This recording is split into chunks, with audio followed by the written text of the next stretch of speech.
Hello, I'm Sandra Viktorova. Thank you for joining us.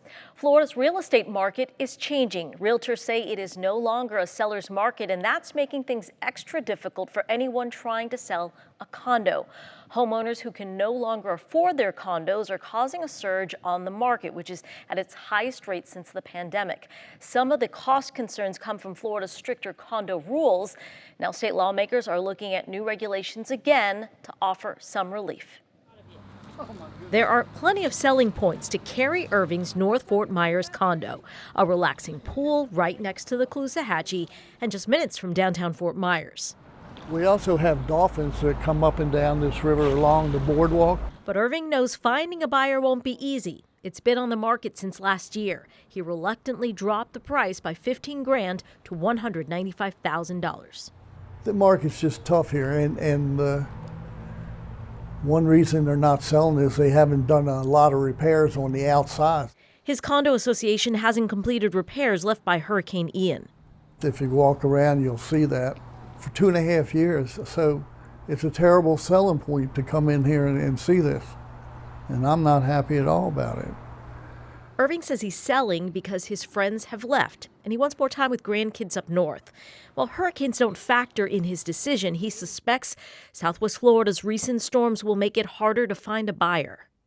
I don't think anybody's seen that in years and consecutively. Right now, Florida doesn't look like it's a very good option.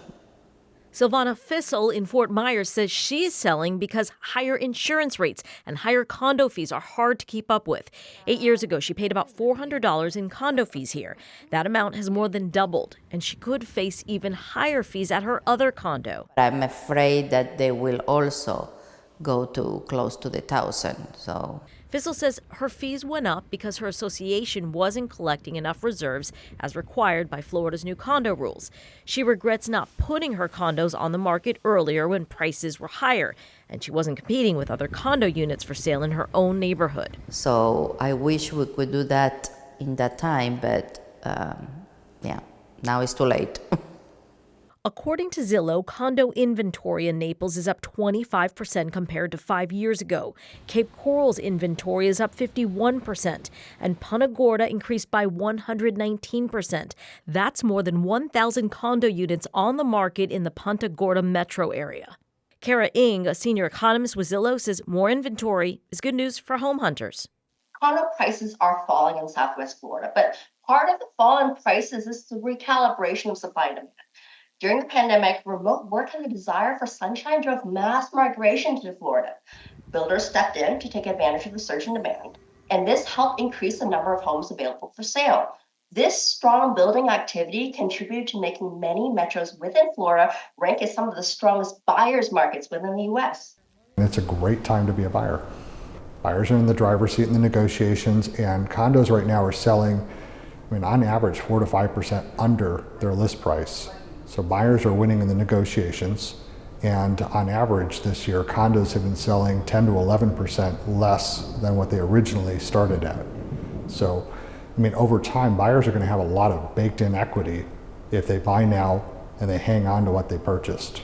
Fissel wishes the cost of holding onto her investment properties wasn't so tough, so she could follow through with plans to retire here. Right now, I need to probably look for someplace else. Irving says he'll be back to Southwest Florida, but more likely as a renter. He's looking on the bright side because he doesn't need to sell quickly. He has time to find the right buyer.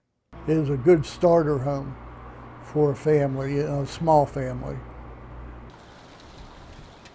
The state's new condo laws mandated tougher inspections for older condos and forced associations to maintain a certain amount of money in reserves for maintenance. That led associations to hike monthly fees, discouraging buyer interest. To alleviate some of the pressure on condo owners now, the state legislature is proposing updates to condo laws again.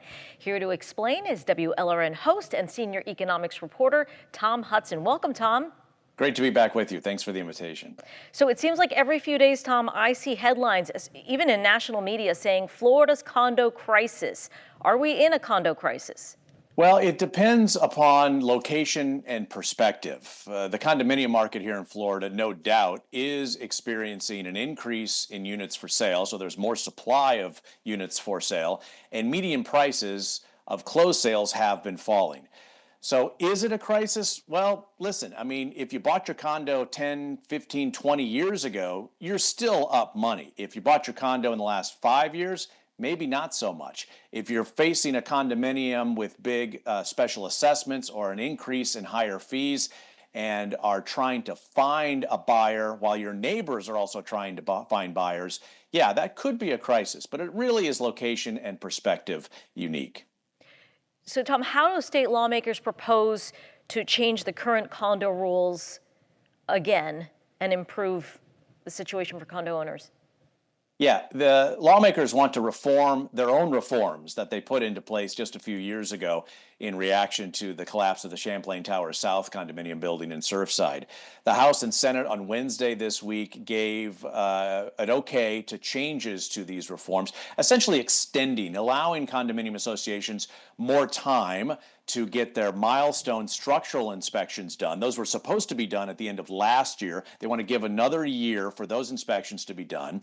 And condominium associations this year were supposed to begin building their reserves, essentially saving money for a list of pretty basic maintenance repairs. They're allowing, under this legislation, more time for condominium associations to build up their reserves, to build up that savings account in order to pay for regular maintenance and repairs. So really just trying to kind of kick the can down the road just a little bit more so that these associations and their owners aren't facing such high special assessments or significantly higher monthly assessments right away.